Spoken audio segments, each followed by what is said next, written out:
আচ্ছা, এই জিনিসটা কে কে দেখে চিনতে পারছেন বলুন তো? ঠিকই ধরেছেন, কেউ বলে এটাকে খামালু, আবার কেউ বলে মেথি আলু। আপনারা কি বলেন জানাতে ভুলবেন না।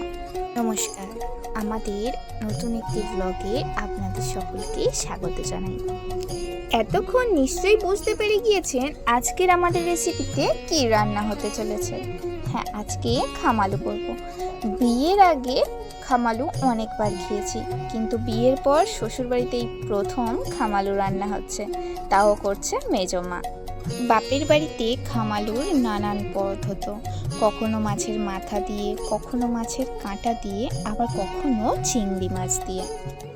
এছাড়াও গাছের উপরে যে ফল হতো, খেলতে খেলতে কখনো সেগুলো পেড়ে পুড়িয়ে খাওয়া হতো সবাই মিলে। আজ মেজমা খামালু দিয়ে চিংড়ি মাছ দিয়ে ডালনা রান্না করছে। চলুন তাহলে রেসিপিটা ভালো করে দেখে নিন এবং শিখে নিন।